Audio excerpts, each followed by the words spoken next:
Hello friends, कैसे हो सब लोग।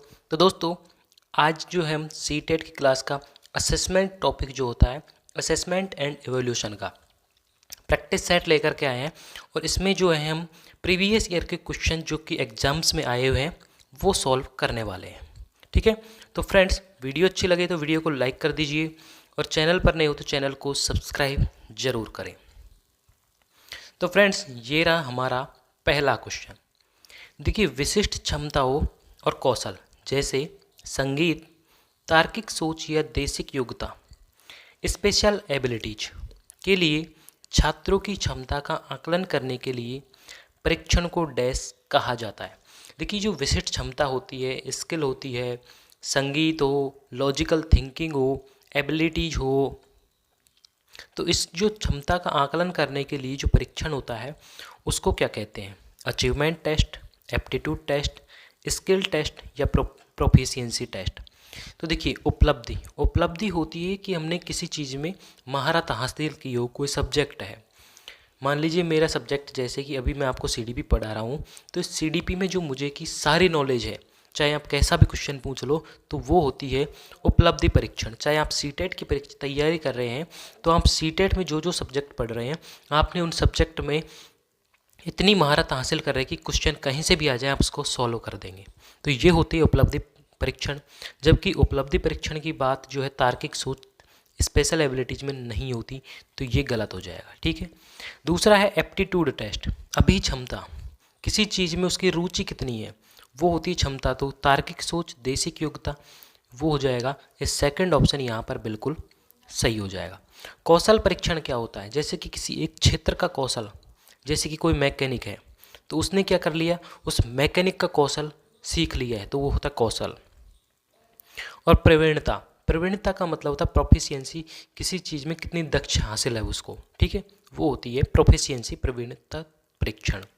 तो यहाँ पर एप्टीट्यूड टेस्ट सेकंड ऑप्शन बिल्कुल सही हो जाएगा। बढ़ते हैं अगले क्वेश्चन की तरफ। अगला क्वेश्चन है, निम्न में से कौन सा निरंतर मतलब कि सतत और व्यापक मूल्यांकन का समर्थन करेगा? सीसीई का कौन सा समर्थन है? देखिए, सर्वश्रेष्ठ पोर्टफोलियो। अब अगर आपका सबसे अच्छा पोर्टफोलियो है बनाए, तो सबसे अच्छा ही आपका क्या होना चाहिए, जितने भी आपके अच्छे अच्छे कार्य हैं वही सिर्फ पोर्टफोलियो में लिखे, जबकि जो आपकी कमियां हैं वो नहीं लिखे। जबकि सीसीई में ऐसा नहीं होता है, सीसीई में तो उपलब्धियां और कमियां दोनों को लिखा जाता है। तो सर्वश्रेष्ठ पोर्टफोलियो ये गलत हो जाएगा। दूसरा है वृद्धि और अधिगम प्रगति portfolio, growth and learning progression portfolio, मतलब कि आपका जो वृद्धि कितनी हुई है, आपने कितना अधिगम किया, कितना सीखा, आपकी उपलब्धियाँ कितनी है, कमियाँ कितनी है, वो सब अगर सीसी में शामिल है तो वो हो जाएगा। तो सेकंड ऑप्शन यहाँ पर बिल्कुल सही हो जाएगा, क्योंकि सीसी में वृद्धि और अधिगम प्रगति पोर्टफोलियो शामिल होता है। ठीक है, थर्ड ऑप्शन है मानकीकृत उपलब्धि परीक्षण। देखिए, जहाँ भी मानकीकृत या मानक वर्ड जहाँ भी आ जाए वो नेगेटिव होता है, तो उसको तो वैसे ही काट देना है। बुद्धि का परीक्षण नहीं करना है हमें। ठीक है, बुद्धि का परीक्षण सीसी के अंतर्गत नहीं आता है। ठीक है, तो सेकंड ऑप्शन यहाँ पर बिल्कुल सही हो जाएगा। अगला क्वेश्चन है, सतत और व्यापक मूल्यांकन का मुख्य उद्देश्य क्या है? कि सीसीई का मुख्य उद्देश्य क्या है, कि सतत और व्यापक मूल्यांकन क्यों किया जाता है? शिक्षक को पाठ्यक्रम पूरा करने में मदद करना, बिल्कुल गलत बात। शिक्षक को पाठ्यक्रम पूरा करने के लिए तो सीसीई नहीं बनाया गया है। ठीक है, दूसरा है विचार प्रक्रिया पर बल देना और याद करने या रटने को हतोत्साहित करना, बिल्कुल सही बात है। जो ब्रेन स्टॉर्मिंग है, विचार मंथन की प्रक्रिया है, उसको बढ़ावा देना और रटने को हतोत्साहित करना, सेकंड ऑप्शन यहाँ पर सीसी का मुख्य उद्देश्य है। ठीक है, बच्चों की प्रगति से माता पिता को संतुष्ट करना नहीं, कि बच्चे ने कितनी प्रगति की उससे संतुष्टि नहीं करना, ये सीसी के अंतर्गत नहीं है। विद्यालय के कामकाज की निगरानी करने में नहीं है। अधिकारियों की मदद करना, बच्चा थोड़ी अधिकारियों की मदद करेगा, या फिर जो सीसी के थ्रू बच्चे को जो है शिक्षक की मदद करने के लिए नहीं रखा गया है। ठीक है, तो यहाँ पे सेकंड ऑप्शन बिल्कुल सही हो जाएगा। अगला क्वेश्चन है, प्रभावी शिक्षण कक्षा में शिक्षण अधिगम की प्रक्रिया में अक्सर जांच करने वाले प्रश्नों का प्रयोग करते हैं। इसमें शिक्षक को किस प्रकार का मूल्यांकन करने में मदद मिलेगी? तो देखिए, जब जांच करनी है, शिक्षक क्या कर रहा है, और वो भी कौन सा प्रोसेस है, देखिए टीचिंग लर्निंग प्रोसेस। और टीचिंग लर्निंग प्रोसेस में मैंने आपको असेसमेंट और इवैल्यूएशन के जो टॉपिक पढ़ाया था, उसमें आप देख लेना, जो सीरीज बनी हुई है, प्लेलिस्ट में जाके देख लेना, सीटेट की जो सीरीज बनी हुई है उसमें टीचिंग लर्निंग प्रोसेस में जो असेसमेंट और इवैल्यूएशन की क्लास देखना। टीचिंग लर्निंग प्रोसेस मतलब कि जब पढ़ाते बीच में जो मूल्यांकन करते हैं बच्चे का, वो होता है फॉर्मेटिव असेसमेंट। तो यहाँ पे सेकंड ऑप्शन बिल्कुल सही हो जाएगा। जबकि समेटिव असेसमेंट कब करते हैं, साल के अंत में, जैसे कि ईयरली एग्जाम जो होती है, साल के अंत में जो मूल्यांकन किया जाता है वो होता है समेटिव असेसमेंट। ठीक है। मानकीकृत मूल्यांकन बिल्कुल नहीं करना बच्चे का, मानकीकृत सेग्रीगेशन या लेबलिंग बच्चों को नहीं करना है। नॉर्म रेफरेंस असेसमेंट, मानक संदर्भित मूल्यांकन नहीं करना बच्चे का, ये बिल्कुल नेगेटिव वर्ड है। ठीक है। तो सेकंड ऑप्शन यहाँ पर बिल्कुल सही हो जाएगा। अगला क्वेश्चन 5वां नंबर का, कि सीसीई के तहत निम्न में से कौन सा एक सामाजिक व्यक्तिगत गुणवत्ता का मूल्यांकन नहीं है। अब देखिए, जब बच्चे में जो सीसीई बनाई गई, तो सीसीई में कौन कौन से कारक रखे गए हैं। देखिए, पहला क्लीननेस, मतलब कि स्वच्छता को रखा गया है, ये तो सीसीई के अंतर्गत रखा गया है। और हमसे पूछा है नेगेटिव वर्ड, तो नेगेटिव ही हमें चाहिए। चित्रकारी, देखिए चित्रकारी को जो है यहाँ पर नहीं रखा गया है, ये यहाँ पर गलत हो जाएगा सीसी के अंतर्गत। और नेगेटिव का भाई नेगेटिव, यहाँ पर इसका आंसर सेकंड ऑप्शन बिल्कुल इसका आंसर हो जाएगा। ठीक है। सहकारिता को सीसी के अंतर्गत रखा गया है, और अनुशासन को सीसीई के अंतर्गत रखा गया है। बच्चे को अनुशासन डिसिप्लिन भी सिखाना है।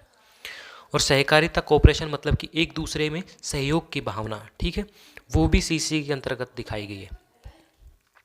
तो चित्रकारी को नहीं बताया गया, तो नेगेटिव का भाई नेगेटिव इसका आंसर हो जाएगा। ठीक है।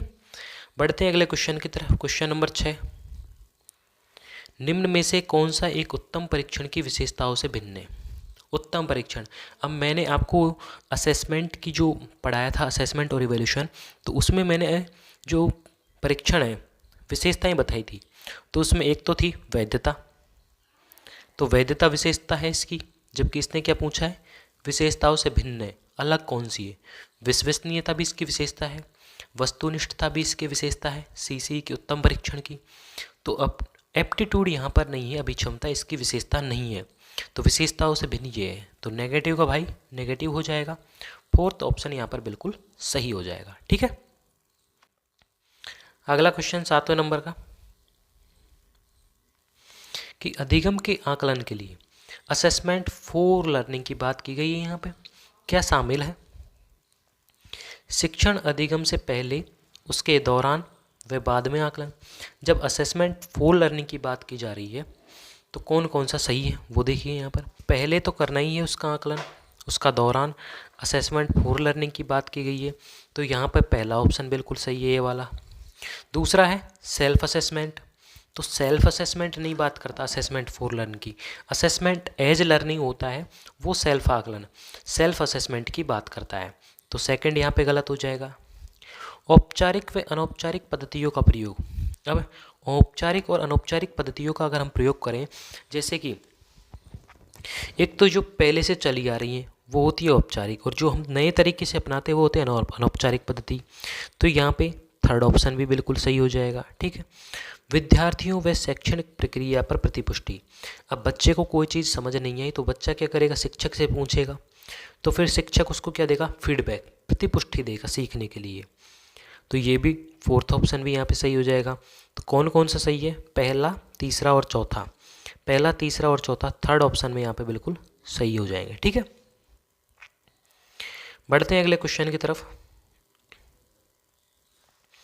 निर्देश के दौरान या उससे पहले किए गए मूल्यांकन को निम्न में से किसके रूप में जाना जाता है। अब निर्देश देना है, हमने किसी बच्चे को निर्देश दे दिया एक छोटा सा कि इस तरीके से ये करना है, लेकिन निर्देश कब देंगे हम, फॉर्मेटिव असेसमेंट है, टीचिंग लर्निंग प्रोसेस में देंगे, मतलब कि जब हम बच्चे को पढ़ा रहे होते हैं क्लास में, टीचिंग लर्निंग प्रोसेस जब चल रहा होता है तो ही हम बच्चे को निर्देश देंगे। समेटिव असेसमेंट तो कब हो गया, साल के अंत में, तो उस वक्त तो साल के अंत के बाद में तो हम बच्चे को निर्देश नहीं देंगे, हम कब देंगे, टीचिंग लर्निंग प्रोसेस के दौरान बच्चे को क्या देंगे, निर्देश। और टीचिंग लर्निंग प्रोसेस के दौरान जो आकलन होता है वो कौन सा किया जाता है, मूल्यांकन या आकलन, रचनात्मक आकलन, फॉर्मेटिव असेसमेंट किया जाता है, तो सेकेंड ऑप्शन यहाँ पर बिल्कुल सही हो जाएगा। ठीक है। अगला क्वेश्चन है, आकलन का कौन सा प्रकार शिक्षण अधिगम प्रक्रिया से संबंधित नहीं है। नेगेटिव पूछा है हमसे कि कौन सा प्रकार जो टीचिंग लर्निंग प्रोसेस है उससे संबंधित नहीं है। देखिए, उपलब्धि की बात करें तो ये टीचिंग लर्निंग प्रोसेस का एक हिस्सा है। मान लीजिए बच्चे में जो कोई कमी है, कितनी उपलब्धि अचीवमेंट, बच्चे ने कितनी अचीवमेंट हासिल की, वो टीचिंग लर्निंग प्रोसेस में पता लग जाता है। सतत कंटिन्यूअस मतलब बच्चे को टीचिंग लर्निंग प्रोसेस सतत रूप से कराई जाती है। बच्चे की अगर कितनी उपलब्धि है उसके बारे में भी जाना जाता है टीचिंग लर्निंग प्रोसेस में। क्लिनिकल नैदानिक उपचार जो है टीचिंग लर्निंग प्रोसेस में नहीं किया जाता, टीचिंग लर्निंग प्रोसेस से संबंधित नहीं है, तो वो नैदानिक नहीं है। क्योंकि नैदानिक मतलब कि जो उसके कारण है उनको नहीं जाना जाता है, लेकिन जो टीचिंग लर्निंग प्रोसेस का हिस्सा नहीं है ये, तो थर्ड ऑप्शन यहाँ पे बिल्कुल सही हो जाएगा। और फोर्थ है उपचारात्मक, बच्चे में जो कमी है उसको सुधारा जाता है, उसका उपचार भी किया जाता है। ठीक है, तो यहाँ पे थर्ड ऑप्शन बिल्कुल सही हो जाएगा, क्लिनिकल वाला। ठीक है, अगला क्वेश्चन की तरफ बढ़ते हैं। अगला क्वेश्चन है 10वें नंबर का, शिक्षक सीखने के लिए आकलन और सीखने के आकलन दोनों का उपयोग कर सकता है। मतलब कि असेसमेंट फॉर लर्निंग और असेसमेंट ऑफ लर्निंग का प्रयोग कब कब करता है शिक्षक। ठीक है, तो पहला कि बच्चों की प्रगति और उपलब्धि स्तर को जाने, बच्चों को सीखने की ज़रूरतों को जाने और उसके अनुसार शिक्षण रणनीति का चयन करें। अभी तक तो सही है ये, देखते हैं आगे पढ़ते हैं। आवधिक अंतराल पर बच्चे के प्रदर्शन का आकलन करें और उसके प्रदर्शन को प्रमाणीकृत करें। मतलब कि बच्चे ने कितना प्रदर्शन किया है उसको प्रमाणीकृत करें, मतलब कि उसको लेबलिंग करने की एक तरीके से बात की गई है यहाँ पर। तो थर्ड ऑप्शन तो यहाँ पर वैसे ही गलत हो गया, बच्चे को लेबलिंग या सेग्रीगेशन तो करना ही नहीं है। ठीक है, बच्चों की प्रगति की निगरानी करें और उनके सीखने के अंतराल को भरने के लिए उचित लक्ष्य निर्धारित करें। मतलब कि बच्चे ने जितना सीखा है उसका लक्ष्य क्या है, उसको लक्ष्य को निर्धारित करें, उसकी निगरानी रखें, बच्चे ने क्या क्या सीखा, एक निगरानी रखनी चाहिए। तो निगरानी नहीं रखनी बच्चे को, बल्कि स्वतंत्र छोड़ देना चाहिए। और बच्चे ने जहाँ भी जो कमी की है उसको तुरंत टोक दो, तो ऐसा तो करना ही नहीं है। तो फोर्थ ऑप्शन भी यहाँ पर गलत हो जाएगा। ठीक है, अब इन दोनों को दोबारा पढ़ते हैं। बच्चों की प्रगति और उपलब्धि के स्तर को जानें, बिल्कुल बच्चे ने कितनी प्रगति की और उपलब्धि कितनी हासिल की उसको जानना जरूरी है। तो पहला भी सही है यहाँ पे। बच्चों की सीखने की ज़रूरतों को जानें और उसके अनुसार शिक्षण रीति का चयन करें। मतलब कि बच्चे की जितनी ज़रूरत है उतना ही सिखाओ, उसको और ज़्यादा मत सिखाओ, एक्स्ट्रा चीज़ें मत दो, एक्स्ट्रा नॉलेज बच्चे को मत दो, ऐसा सेकंड ऑप्शन कह रहा है। तो जबकि असेसमेंट फॉर लर्निंग और असेसमेंट ऑफ लर्निंग में तो ऐसे होता ही नहीं है, तो सेकंड ऑप्शन भी यहाँ पर गलत हो जाएगा। तो फर्स्ट ऑप्शन यहाँ पर बिल्कुल सही होगा, असेसमेंट फॉर लर्निंग और असेसमेंट ऑफ लर्निंग के लिए दोनों को हम यूज कर सकते हैं। ठीक है, अगला क्वेश्चन है क्वेश्चन नंबर 11। विज्ञान में सतत और व्यापक मूल्यांकन का क्या अर्थ है। मतलब CCE है, उसका विज्ञान में क्या अर्थ है साइंस में। योगात्मक और रचनात्मक मूल्यांकन, अधिक बारंबार परीक्षण और परीक्षा। देखिए, अगर बच्चे के लिए अधिक परीक्षा और परीक्षण की बात की जाए तो वो जो है बच्चे के लिए नेगेटिव वर्ड हो जाएंगे। ज़्यादा परीक्षाओं की बात नहीं की गई, बल्कि बच्चे को जो है ज़्यादा नॉलेज की बात की गई है। NEP 2020 में या NCF 2005 में जो है बच्चे को ज़्यादा से ज़्यादा नॉलेज दी जाए बच्चे को, और कम से कम जो एग्ज़ाम दिए जाए। तो सेकंड ऑप्शन तो यहाँ पे वैसे ही गलत हो जाएगा, CCE में भी यही बात कही गई है। अधिगम का आकलन करने के लिए नियमित गतिविधियाँ और अभ्यास, मतलब आकलन करने के लिए डेली अभ्यास कराओ, प्रैक्टिस कराओ। एक तरीके से क्या हो गया, ये रोट लर्निंग हो गया, तो ये भी नहीं कराना है बच्चों को। ठीक है, विज्ञान के सभी पहलुओं का मूल्यांकन, बिल्कुल सही बात है। और बात की गई कि विज्ञान में CC का क्या मतलब है, तो विज्ञान के सभी पहलुओं का मूल्यांकन करना है। विज्ञान में जो जो चीज़ें हैं उनके पहलुओं का मूल्यांकन करना है। ठीक है, तो फोर्थ ऑप्शन यहाँ पे बिल्कुल सही हो जाएगा। ठीक है, अगला क्वेश्चन है, निम्न में से कौन सा सही सुमेलित युग्म है। कौन सा। रचनात्मक मूल्यांकन, फॉर्मेटिव असेसमेंट क्या कहता है, यह निर्धारित करना कि छात्र कक्षा से पहले और बाद में क्या कर सकते हैं। जबकि फॉर्मेटिव असेसमेंट में तो क्या किया जाता है, टीचिंग लर्निंग प्रोसेस होता है, मतलब टीचिंग जब कराई जाती है, जब शिक्षणाधीन प्रक्रिया चल रही थी क्लास में, जब बच्चे को शिक्षक पढ़ाता है उसी वक्त जो है सवाल जवाब किया जाता है। तो ये तो बिल्कुल गलत है कि कक्षा से पहले और बाद में क्या कर सकते हैं, ऐसा तो फॉर्मेटिव असेसमेंट में होता ही नहीं, बल्कि क्लास में जो गतिविधि होती है वो फॉर्मेटिव असेसमेंट में होता है। तो ये तो गलत हो गया, सही युग में नहीं है। दूसरा है समेटिव असेसमेंट, योगात्मक मूल्यांकन। इनमें पेपर पेंसिल परीक्षण के साथ साथ गैर लिखित व्यवहारों के विस्तृत विवरण शामिल है। ऐसा नहीं है, बल्कि समेटिव असेसमेंट तो पेपर पेंसिल मेथड होता है, लेकिन कब होता है, साल के अंत में। गैर लिखित व्यवहारों का विस्तृत विवरण शामिल नहीं होता। तो सेकंड ऑप्शन भी गलत हो जाएगा। मानदंड, क्राइटेरियन रेफरेंस असेसमेंट, मानदंड आदि संदर्भित मूल्यांकन। विशिष्ट विषयों की महारत शामिल है, ऐसा भी नहीं है। मानदंड संदर्भित मूल्यांकन मतलब कि बच्चे को जो है लेबलिंग करने की एक तरीके से बात करता है, लेबलिंग की बच्चे में इतनी योग्यता है तो बच्चे को लेबलिंग नहीं करना है, ये भी गलत हो जाएगा। अब बचता है फोर्थ ऑप्शन, मानक संदर्भित मूल्यांकन, और उसमें साथियों के प्रदर्शन की तुलना करता है। तो यहाँ पर ये दोनों जो है सम्मिलित हैं, सुमेलित हैं, तो फोर्थ ऑप्शन यहाँ पर बिल्कुल सही हो जाएगा, क्योंकि जो मानक संदर्भित मूल्यांकन है ये भी नेगेटिव वर्ड है, और साथियों के प्रदर्शन की तुलना, तो तुलना भी नहीं करनी होती वैसे तो, लेकिन यहाँ पे नेगेटिव पूछा है कि कौन सा मिलता है, सुमेलित कौन सा है, तो ये भी नेगेटिव और ये भी नेगेटिव है। ठीक है, तो फोर्थ ऑप्शन यहाँ पे बिल्कुल सही हो जाएगा। अगला क्वेश्चन है, एक शिक्षिका संकल्पना कॉन्सेप्ट पढ़ाते समय विद्यार्थियों को अक्सर प्रतिपुष्टि फीडबैक लेती है। क्या फीडबैक लेती है, मतलब बच्चों से फीडबैक लेती है कि तुम कोई भी क्वेश्चन पूछा बच्चों से, कोई भी कॉन्सेप्ट पूछा, अब उस कॉन्सेप्ट के संबंधित जो उदाहरण है वो बच्चों से पूछती है, उस कॉन्सेप्ट के बारे में बच्चों से पूछती है। तो इस प्रक्रिया को क्या कहेंगे, इस क्रिया को रूपात्मक आकलन, फॉर्मेटिव, मॉर्फोलॉजिकल असेसमेंट कहते हैं। यह क्रिया विद्यार्थियों की चिंतन प्रक्रिया में व्यवधान उत्पन्न करती है, बिल्कुल नहीं।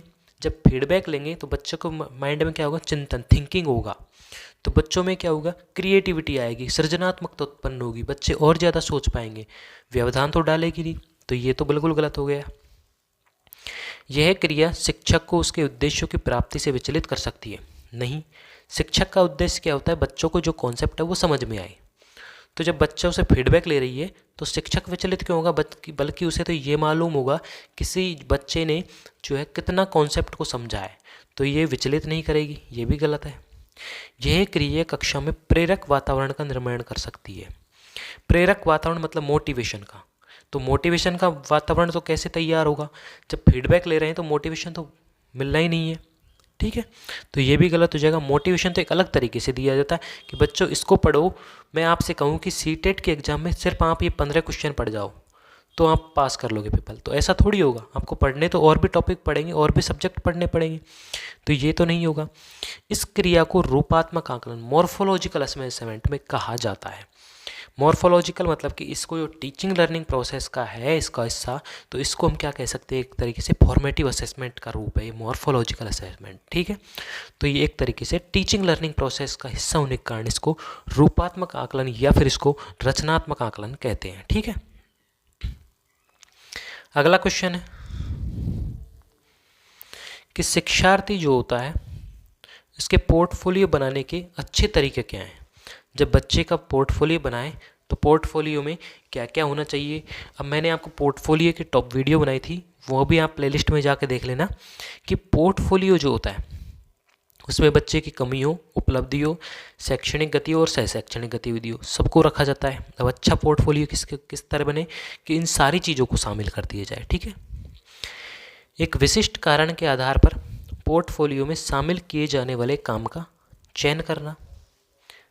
अब पोर्टफोलियो में जो काम है, विशिष्ट कारण क्या है भाई, शिक्षक जो है बच्चों को पढ़ाता है तो पोर्टफोलियो कैसे बनेगा, बच्चे का व्यवहार, गतिविधि, उसकी सामाजिक गतिविधि, वो सारी उपलब्धियां, कमियां शामिल करेगा, तो काम का चयन करेंगे, बिल्कुल ठीक बात है।